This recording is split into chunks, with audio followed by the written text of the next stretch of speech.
Y nos ocupamos también de otro tema, claro está, porque esta es una semana clave para hablar de presencialidad, virtualidad y el pronunciamiento de la Corte Suprema de Justicia de la Nación. En el día de hoy Sí, se presentan los argumentos del Poder Ejecutivo, bien. pero por eso estamos, mira, con Verónica Orrelabeitia, Sí, con Néstor Espósito, sí. con ambos vamos a tratar este tema. Y tiene todos los argumentos, Verón. ¿O A no? ver, Bueno, en principio, entre hoy y mañana. ahí va. También se podría extender un poco más el plazo de la presentación del Poder Ejecutivo. Sabemos que la Corte Suprema le dio 5 días, se consideró competente. Y bueno, hay que poner esto en contexto. En principio, saben que hubo una reunión el viernes pasado, Alberto Fernández en Olivo, el gobernador Axel Kicillof, y en estos argumentos que presenta el gobierno nacional se suman los argumentos de la provincia de Buenos Aires como parte interesada o afectada por las decisiones políticas que se tomen también en la ciudad de ¿Pero vos Buenos pensás que mañana Aires. la Corte va a dar un ultimátum, una definición? Bueno, en principio debería. Mañana es el día de los acuerdos. Néstor tendrá más detalles. En principio debería, ¿por qué? Porque hay dos fechas fundamentales en esta semana. Una es mañana, el plazo de la Corte, y la otra fecha fundamental es el viernes, el día que vence precisamente el decreto que está en análisis en la Corte Suprema de Justicia de la Nación. En términos políticos hay que hacer un análisis sobre cuál es la expectativa a propósito del fallo de la Corte Suprema. En principio, el Gobierno Nacional espera con atención que se respete la autonomía de la Ciudad de Buenos Aires. El Gobierno Nacional no cuestionaría la autonomía de la Ciudad de Buenos Aires. Sí, lo que tiene que ver con la política sanitaria en una situación en la que hay dos distritos involucrados. El área metropolitana involucra a la Ciudad de Buenos Aires e involucra también a la provincia de Buenos Cuando Aires. hablas de autonomía en materia de poder decidir, por ejemplo, si hay clases o no. La autonomía de la Ciudad de Buenos Aires no está en discusión. No está en discusión, pero el argumento de la Ciudad de Buenos Aires ante la Corte es que la decisión del Poder Ejecutivo del DNU que firmó el presidente Alberto Fernández viola la autonomía. Hay quienes dicen entonces que probablemente la Corte diga, bueno, no se está violando la autonomía, pero sí el Gobierno Nacional puede tomar decisiones en política sanitaria, que es lo que viene repitiendo el presidente Alberto Fernández. También el presidente ha reiterado que el epicentro de la pandemia es la Ciudad de Buenos Aires, que como una mancha de aceite, primero, segundo, tercer cordón del conurbano, luego el interior y luego el interior del país. Pero a ver, nos quedamos con ese argumento y mientras vos hablabas y nosotros también te escuchábamos atentamente junto con Néstor, Néstor hacía esto. A ver, ¿la Corte Suprema se puede pronunciar hoy o mañana del tema? Yo le pondría un enorme signo de interrogación a esa posibilidad, por lo menos una duda importante, pero por una cuestión procesal. Si se presentaran hoy o mañana los argumentos de la Procuración del Tesoro, lo normal sería que la Corte le pidiera opinión a la Procuración General de la Nación. La Procuración puede hacerlo, de hecho ya lo hizo, responder en el término de 4 o 5 horas, pero eso llevaría a que el miércoles estuvieran en condiciones de emitir un fallo. Desde que comenzó la pandemia, presencialmente los jueces solo se han reunido una vez, en una sola oportunidad. El resto de los acuerdos son por vía de la plataforma Zoom o Meet, y allí es donde discuten. Y son discusiones muy largas. Claro. Sí. En este tema en particular hay un especialista en Derecho Constitucional, que es Horacio Rosati, hay uno administrativista. Hay algunos jueces que tienen básicamente raigambre en la capital federal, que saben cómo se manejó todo el tema constituyente en la capital. Es una discusión compleja.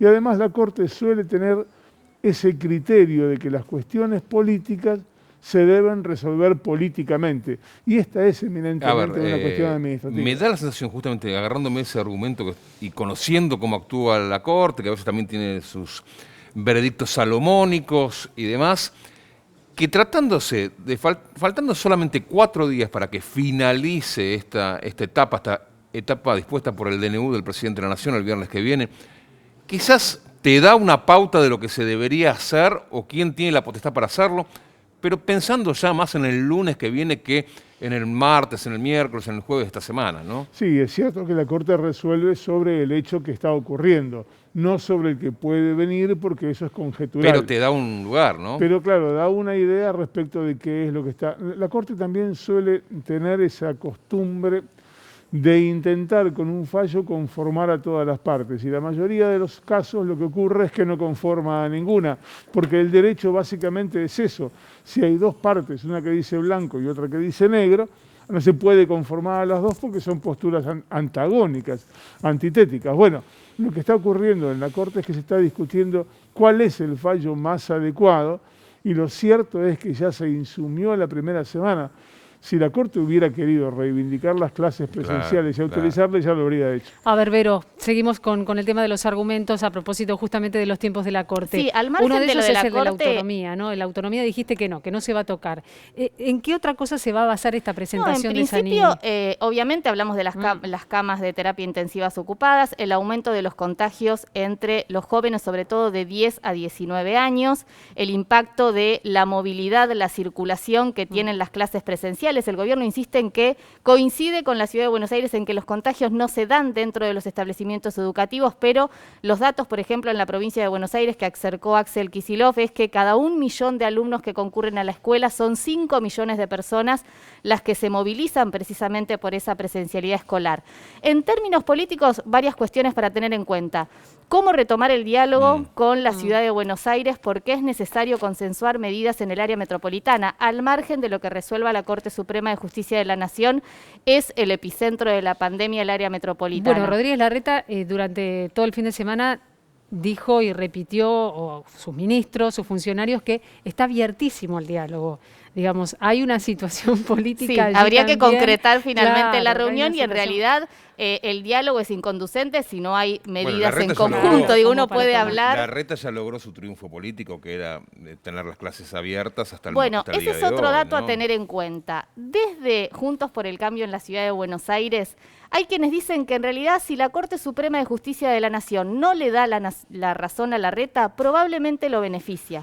¿Por qué? Porque hoy Larreta no puede dar marcha atrás con la presencialidad en las escuelas, porque de hecho es el caballito de batalla, no solamente en la Ciudad de Buenos Aires, sino de Juntos por el Cambio a nivel nacional, con lo que si finalmente la Corte dice...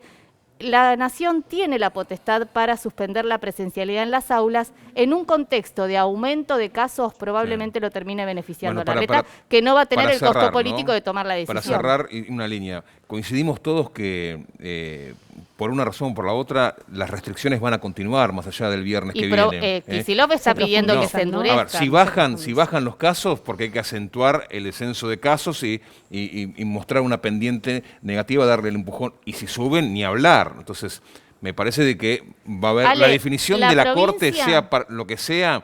Me parece que es más allá de que sea por este caso puntual, es más pensando en lo que viene que en lo que está pasando. La provincia se está preparando para lo peor y están abriendo 7 centros extrahospitalarios que dependen de hospitales para casos leves y moderados de COVID, con lo que preparan el escenario para lo peor, pensando en que si se toman restricciones es posible contener los contagios. Bueno, seguimos con este tema, claramente, ¿no? Uno de los temas que durante los últimos 15 días fue el eje de la discusión política, más allá de la presencialidad o no.